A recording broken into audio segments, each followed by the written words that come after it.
Hello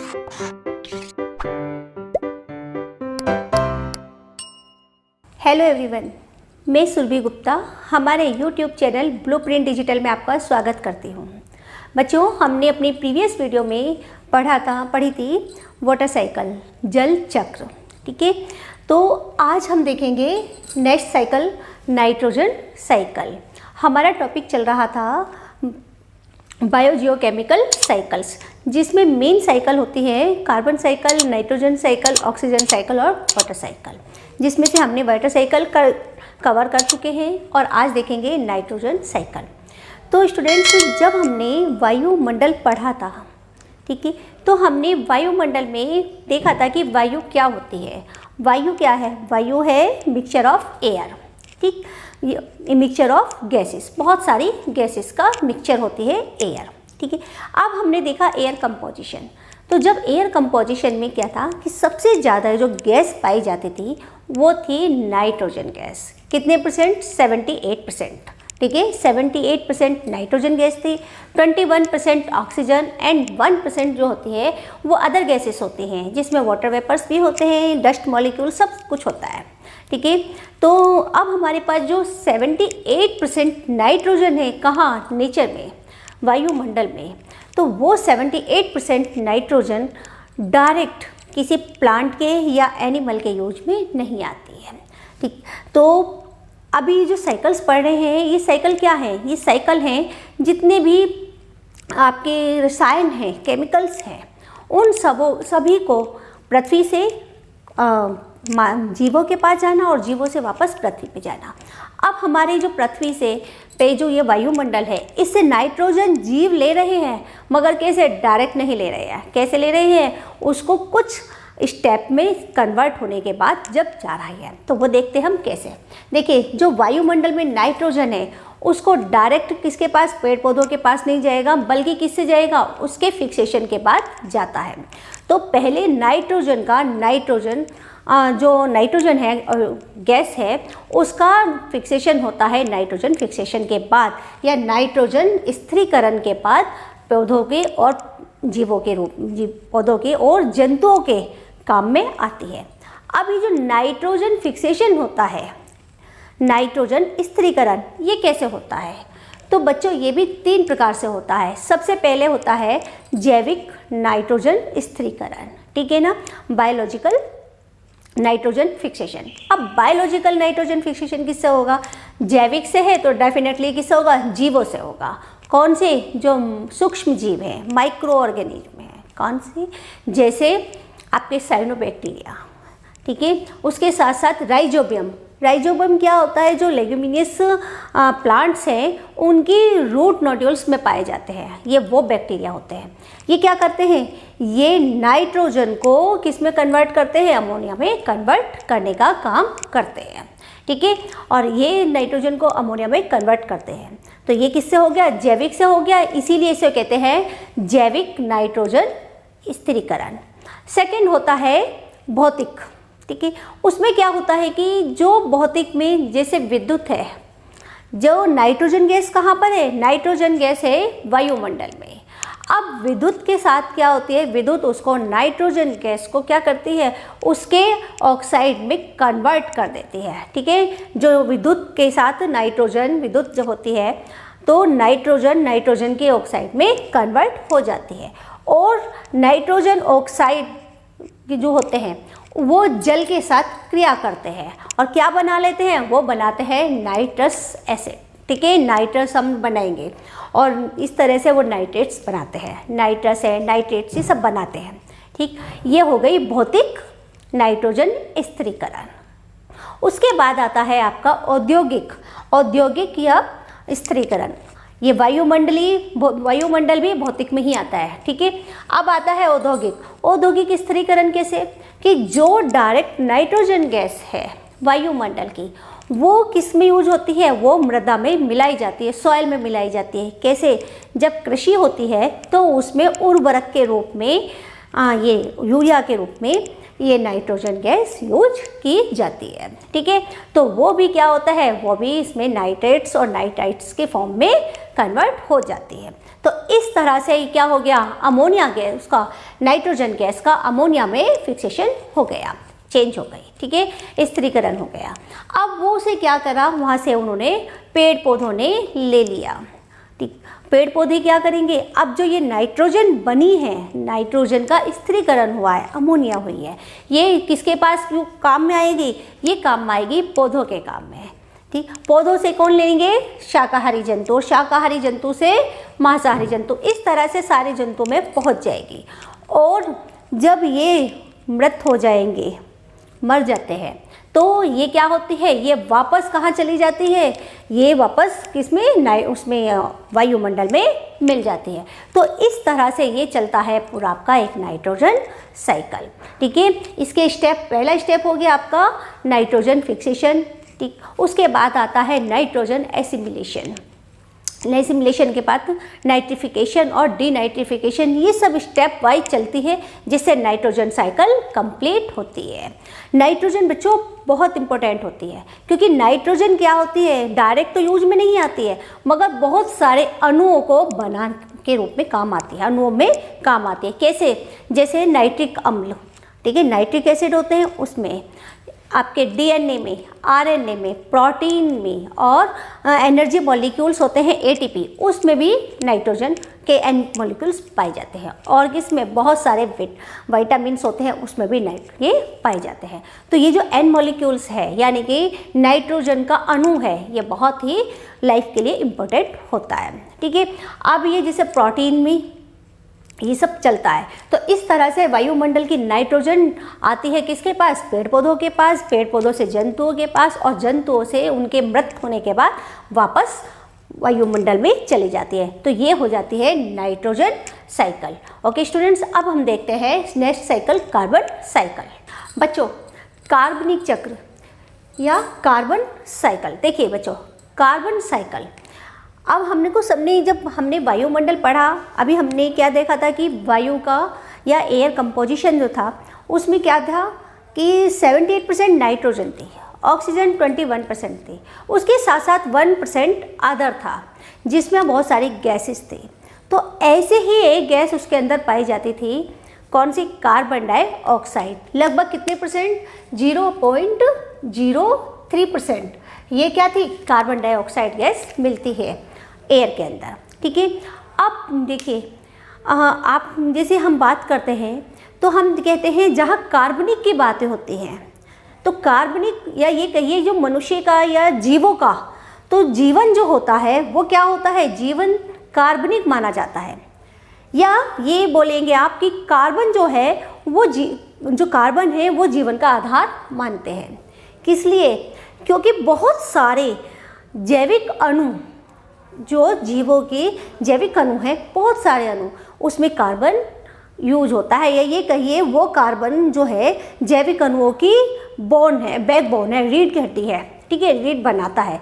जैसे कौन से होते हैं, कार्बोहाइड्रेट्स, लिपिड्स, ठीक है ना, और के लिपिड्स के साथ हो गए आपके नाभिकीय, जितने भी नाभिकीय प्रोटीन्स होते हैं, नाभिकीय अम्ल होते हैं, और ये सब प्रोटीन्स, ये सब क्या होते हैं, ये सब कार्बन से के अणु से बनते हैं, ठीक है।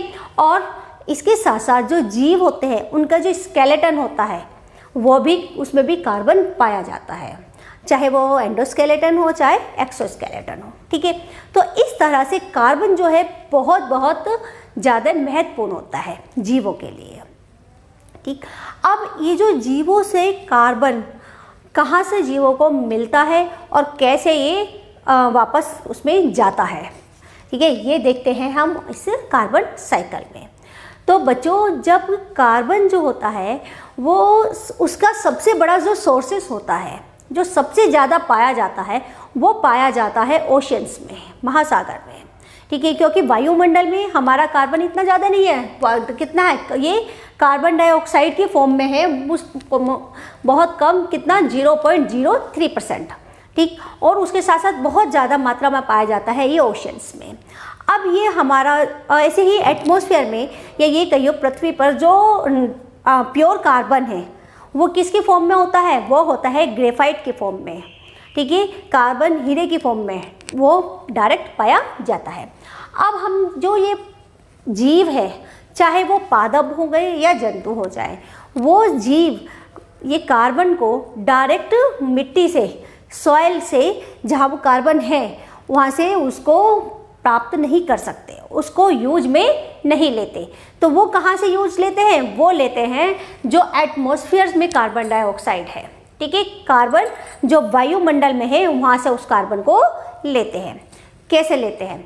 तो देखिए, ये जीवों के शरीर के अंदर जीवों तक कार्बन को पहुंचाने का कार्य करती है एक अभिक्रिया। कौन सी अभिक्रिया? वो अभिक्रिया है प्रकाश संश्लेषण की क्रिया। तो जो प्रकाश संश्लेषण की अभिक्रिया होती है उसमें पौधे क्या करते हैं, वो कार्बन डाइऑक्साइड गैस को as a raw material use करते हैं, जैसे कच्चा माल होता है ना, इस तरह से वो उसको यूज करते हैं। और फोटोसिंथेसिस की रिएक्शन के बाद, फोटोसिंथेसिस प्रोसेस के बाद कार्बन डाइऑक्साइड किसकी फॉर्म में चेंज हो जाता है? इस रिएक्शन में, इस प्रोसेस में कार्बन डाइऑक्साइड का जो कार्बन होता है वो कार्बोहाइड्रेट्स के फॉर्म में कन्वर्ट हो जाता है, ठीक है। अब वो कार्बोहाइड्रेट्स जो है उसी से बनते हैं प्रोटीन्स, लिपिड्स और जितने भी नाभिकीय अम्ल होते हैं, ठीक है, ये सब इसके बनते हैं। और उस कार्बोहाइड्रेट से जो ये बनते हैं मॉलिक्यूल्स, जो हमारा बन गए, प्रोटीन्स बन गए, लिपिड्स बन गए, ये कौन ले लेते हैं? पौधों से जितने भी शाकाहारी जंतु होते हैं। शाकाहारी जंतुओं के साथ, जो शाकाहारी जंतुओं को मांसाहारी जंतु कहा जाता है। तो इस तरह से कार्बन वायुमंडल से पौधों के पास गया, पौधों से जंतुओं के पास गया। और बच्चों, जितने भी जंतु होते हैं, वो जितनी भी कोशिकीय रेस्पिरेशन होती हैं, ठीक है, जब वो रेस्पिरेशन करते हैं तो सभी को पता है वो जो सेल रेस्पिरेशन कर रही हैं वो कार्बन डाइऑक्साइड को रिलीज करती है, कार्बन डाइऑक्साइड गैस बनाती है। तो जो रेस्पिरेशन होता है उसमें कार्बन डाइऑक्साइड गैस जंतु बाहर निकाल देते हैं। तो इस तरह से जो कार्बन डाइऑक्साइड गैस वायुमंडल से चली, कहाँ पर? पेड़, प्लांट्स के पास गई, ठीक है, ये वो वापस जंतुओं, प्लांट से जंतुओं के पास चली गई और जंतुओं से वापस उनके रेस्पिरेशन के साथ सब्सटेंस में से डायरेक्ट कार्बन डाइऑक्साइड के फॉर्म में निकाली और वो वापस वायुमंडल में चली जाएगी, ठीक है। उसके साथ साथ कुछ कार्बन डाइऑक्साइड गैस क्या होती है, वो पानी में भी होती है, ठीक है, पानी में घुल जाएगी। तो वो क्या बनती है? पानी में जाके पानी के में कार्बोनेट की फॉर्म में बन जाती है, जिससे वहाँ पर वो कार्बन किसमी फॉर्म में बनता है? वो बनता है चूने की फॉर्म में कलेक्ट हो जाता है, ठीक है। उसके बाद जो प्लांट है, पादप है, जिन्होंने कार्बन डाइऑक्साइड ले ली, कार्बन उनके अंदर पहुँच गया, जंतुओं के अंदर भी कार्बन पहुँच गया।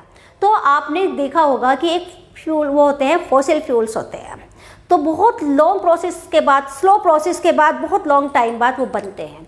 तो उसमें बहुत सारा पेट्रोलियम होता है। जितने भी फॉसिल फ्यूल्स होते हैं, चाहे वो कोयल हो, पेट्रोलियम हो, ये सब क्या होते हैं? ये सब प्लांट और एनिमल्स के से ही बनते होते हैं, ठीक है। तो वो भी क्या हो जाते हैं? वो हमारे बनकर आते हैं। जैसे पेट्रोलियम है, ये किससे बना था? ये प्लांट से या एनिमल से बने हैं पेट्रोलियम, ठीक है। और ये इसमें क्या है? कार्बन है। ऐसी कोयला, इसमें भी कार्बन होता है। ये कहाँ से? प्लांट से, ठीक। और ऐसे कार्बनिक कार्बोनेट हो गया, अकार्बनिक कार्बोनेट, जो किससे बने हैं? जंतु से, ठीक है। अब क्या होता है कि जब दहन की प्रोसेस होती है, जिसमें दहन है, जलते हैं, ठीक है, ताप के लिए, खाना बनाने के लिए, गर्मी के लिए, या जो आपके ईंधन के रूप में जितने भी फॉसिल फ्यूल्स यूज होते हैं, तो वो दहन करने के बाद कार्बन डाइऑक्साइड गैस निकालते हैं।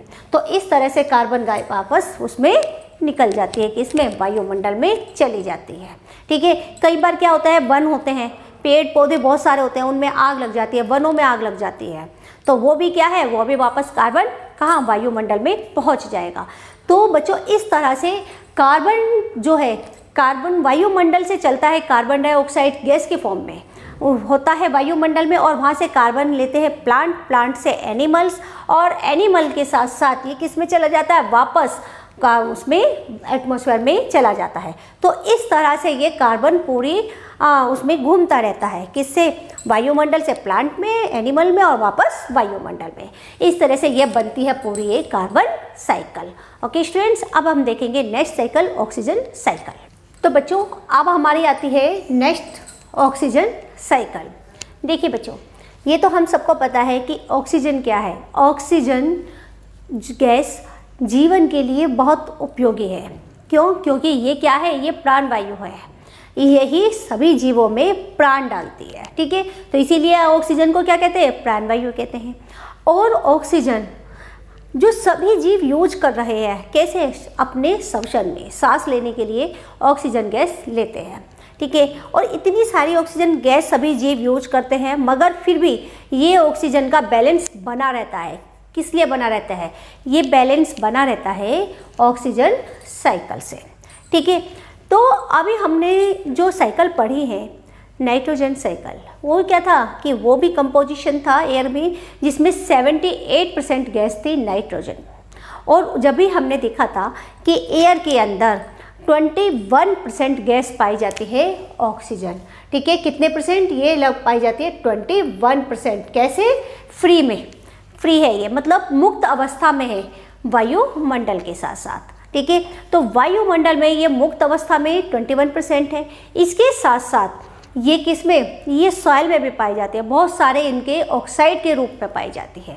ये यौगिक, मतलब यौगिक क्या होते हैं, जो संयुक्त अवस्था में होते हैं। ठीक है, वो यौगिक होते हैं, तो यौगिकों के रूप में होती है, जैसे नाइट्रेट के रूप में, उसमें आपके सल्फेट में पाई जाती है। तो इस तरह से ये क्या है, कार्बोनेट में, ये सब ऑक्साइड के रूप में भी पाई जाती है। उसके साथ साथ ये कार्बन डाइऑक्साइड गैस में भी संयुक्त अवस्था में पाई जाती है।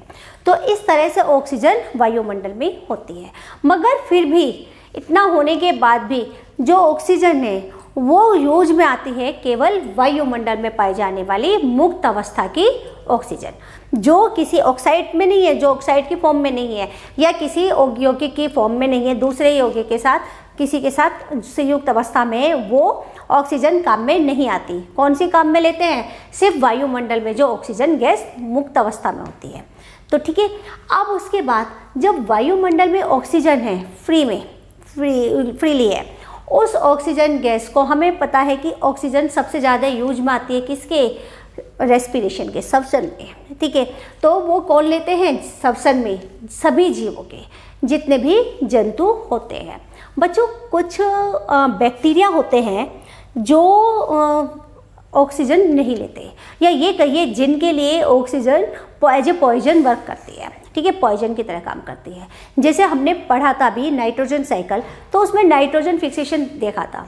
तो जो बैक्टीरिया थे जो नाइट्रोजन को नाइट्रेट में फिक्स कर रहे थे, चेंज कर रहे थे, वो ऑक्सीजन की अनुपस्थिति में, ऑक्सीजन की एब्सेंस में ये काम करते हैं। अगर ऑक्सीजन प्रेजेंट है तो वो डेड हो जाते हैं। ठीक है, तो ऑक्सीजन मोस्टली सभी के लिए है, बस कुछ बैक्टीरिया हैं जो ऑक्सीजन जिनके लिए काम नहीं आती। ठीक है, तो सभी जीव क्या करते हैं, श्वसन करते हैं, वो ऑक्सीजन को अंदर लेते हैं। ठीक है, और उसके बाद वो ऑक्सीजन को किसकी फॉर्म में, कार्बन डाइऑक्साइड गैस की फॉर्म में बाहर कर देते हैं। बहुत सारे यौगिक बनते हैं जिसमें वो क्या है, वाटर की फॉर्म में भी ऑक्सीजन बाहर आ जाती है। ठीक है, तो सभी जीवों ने श्वसन करा, श्वसन में चाहे वो पादप हो चाहे जंतु हो। ठीक है, तो अब आप कहेंगे मैम ये पादप, तो बेटा देखिए, जब श्वसन में जो जंतु हैं वो ऑक्सीजन को लेते हैं और कार्बन डाइऑक्साइड गैस की फॉर्म में ऑक्सीजन कार्बन के साथ जुड़कर यौगिक के रूप में बाहर आ जाती है। ठीक है, ऐसे ही पादप जो होते हैं वो कार्बन डाइऑक्साइड गैस को लेते हैं, जिसके साथ उनमें ऑक्सीजन भी जा रही है। ठीक, मगर क्या करते हैं, जब वो प्रकाश संश्लेषण की क्रिया होती है तो वो ऑक्सीजन उसमें फ्री हो जाती है, और कुछ ऑक्सीजन कार्बोहाइड्रेट्स के फॉर्म में भी बदल जाती है, कार्बोहाइड्रेट्स में भी बदल जाती है। देखिए ये है कार्बनिक भोज्य पदार्थ। ठीक है, तो वो जो कार्बोहाइड्रेट्स की फॉर्म में बन गई, वो भी कौन ले लेते हैं, उनको भी जंतु खा लेते हैं, जंतुओं के काम में आ जाती है। और वो जंतुओं के काम में आने के बाद किसके फॉर्म में बदल जाती है, कार्बन डाइऑक्साइड की फॉर्म में बदल जाती है। और वो वापस कहाँ जाती है, जब कार्बन डाइऑक्साइड गैस बनती है उसको पौधे प्रकाश संश्लेषण की क्रिया के द्वारा अपने अंदर ले लेते हैं। ठीक है, तो इस तरह से वायुमंडल से ऑक्सीजन चली, किस में चली, जंतुओं के पास आई, जंतुओं में श्वसन के साथ वो बाहर निकली, श्वसन में यूज में आने के बाद कार्बन डाइऑक्साइड की फॉर्म में बाहर आई, कार्बन डाइऑक्साइड प्लस वाटर के फॉर्म में, ठीक है। और वो किस में काम आ गई, वो वापस पौधों ने ले ली, ठीक है। पौधों ने ली, प्रकाश संश्लेषण की क्रिया हुई जिसमें वापस ऑक्सीजन गैस मुक्त हो गई और कुछ कार्बोहाइड्रेट्स के फॉर्म में बदल गई, ठीक है। इस तरह से कार्बोहाइड्रेट्स के फॉर्म में बदला और कार्बोहाइड्रेट्स वापस कौन ले रहे हैं, वो जंतुओं के पास चला जाएगा और जंतु उसको फिर से इस तरह से चलती रहेगी और ये पूरी वायु ऑक्सीजन साइकिल चलती रहती है। और यही कारण है कि वायुमंडल में ऑक्सीजन की कमी नहीं होती, ठीक है। और ऑक्सीजन साइकिल के लिए बच्चों जीवों का और पादपों का, जंतुओं का और पादप आपस में बहुत ज़्यादा एक दूसरे पर डिपेंड होते हैं। तो इस साइकिल को प्रॉपर चलते रहने के लिए प्लांट्स की बहुत ज़्यादा नीड होती है, ठीक है। क्योंकि यही क्या करते हैं, वही कार्बन डाइऑक्साइड को लेते हैं और ऑक्सीजन को फ्री करते हैं और जितनी ये ऑक्सीजन लेते हैं, जंतु लेते हैं, उतनी वो कार्बन डाइऑक्साइड गैस फ्री करते हैं। इस तरह से ऑक्सीजन अपनी फ्री अवस्था में भी वायुमंडल में आती रहती है और संयुक्त अवस्था में भी वायुमंडल में आती रहती है और ये हो जाती है हमारी ऑक्सीजन साइकिल। तो बच्चों आज हमने अपनी वीडियो में देखी है नाइट्रोजन साइकिल और कार्बन साइकिल और ऑक्सीजन साइकिल। अब हम अपना नेक्स्ट वीडियो में अपना नेक्स्ट चैप्टर स्टार्ट करेंगे, ठीक है। तो आई होप ये आपको ये वीडियो अच्छी लगी होगी। अगर आपको ये वीडियो अच्छी लगी है तो आप इसे लाइक कीजिएगा, अपने फ्रेंड्स के साथ शेयर कीजिएगा और हमारे चैनल को सब्सक्राइब कीजिएगा। अगर आपकी कोई प्रॉब्लम है या कोई इंक्वायरी है तो आप उसको हमारे कमेंट बॉक्स में मैसेज करके पूछ सकते हैं। Okay students, thank you.